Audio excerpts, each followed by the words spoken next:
The diner was nearly empty that evening, the kind of quiet that only happens after a storm when the world seems to pause, waiting for something to change. The neon sign outside buzzed faintly, reflecting off the rain-soaked windows. At a corner booth, a tired man in a janitor's uniform sat hunched over his dinner, a simple plate of eggs, toast, and coffee gone cold. His name was Eli Carter, a single dad working double shifts just to make ends meet. He was the kind of man people walked past without noticing, polite smile, quiet eyes, calloused hands. But inside, he carried 1,000 stories he never told. At another table, a woman in a perfectly pressed uniform sat with her young daughter. The girl couldn't have been more than 9, her hair tied in a neat ponytail, her small fingers tracing circles on the menu. The woman was General Evelyn Ross, a 4-star officer known across the country for her composure, discipline, and strength. She had commanded troops, led missions, and faced down chaos without flinching. But tonight, her face looked tired. Not the kind of tired that sleep could fix, the kind that came from holding the world together alone. She'd planned to slip out quietly. She didn't want attention, didn't want anyone recognizing her.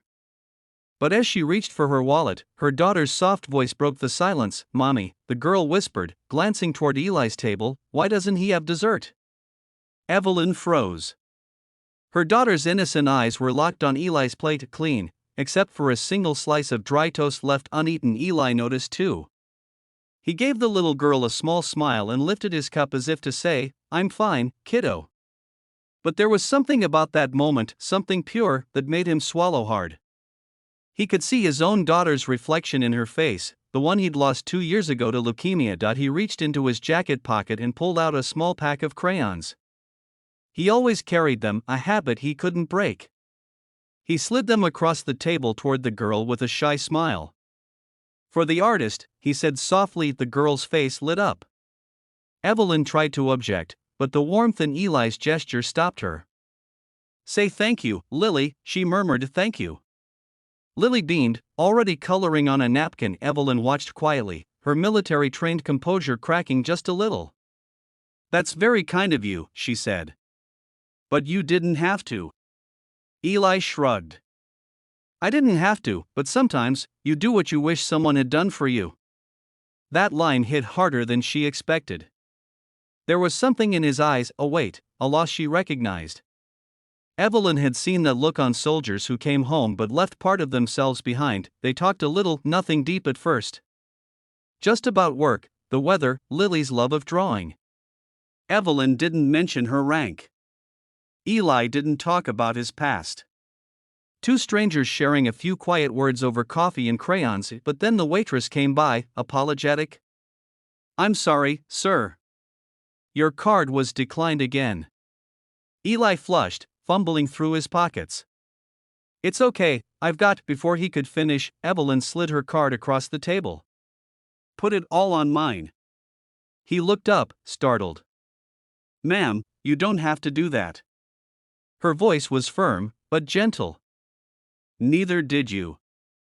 The silence between them said everything words couldn't. As they left the diner, Lily ran ahead, waving goodbye.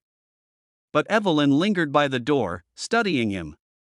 "You remind me of someone I used to serve with," she said finally. He had that same, steady calm.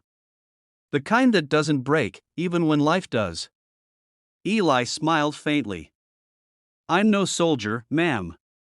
Just a janitor trying to stay on his feet." She tilted her head. "Maybe. But not everyone who serves wears a uniform." That night, Evelyn couldn't sleep.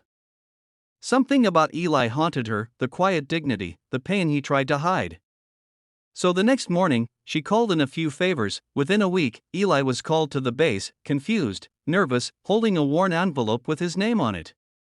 Inside was an offer: Facility Supervisor, U.S. Army Training Command.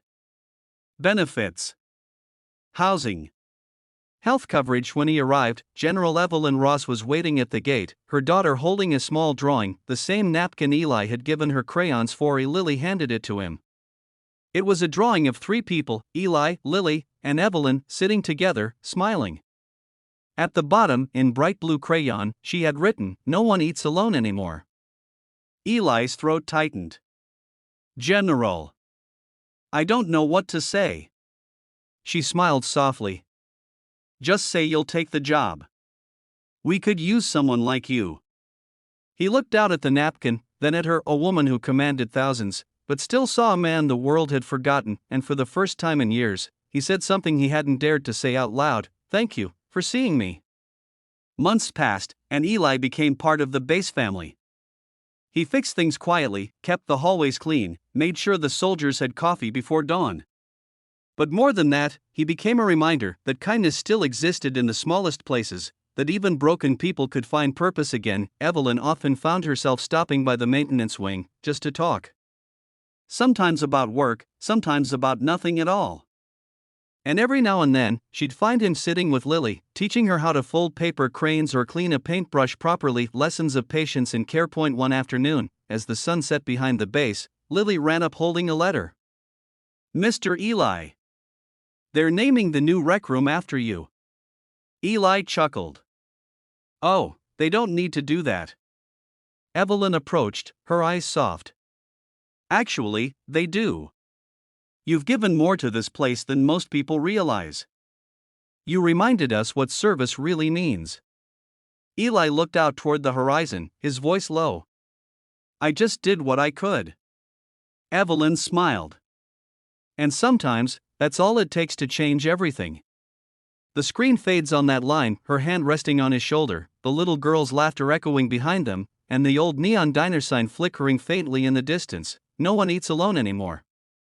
The narrator's voice returns softly. Sometimes, heroes wear stars on their shoulders. And sometimes, they just carry crayons in their pockets. If you believe in kindness, compassion, and second chances, hit that like button, share this story, and subscribe for more true-hearted tales that remind us all what it means to see someone. Because sometimes, one small act can change an entire life.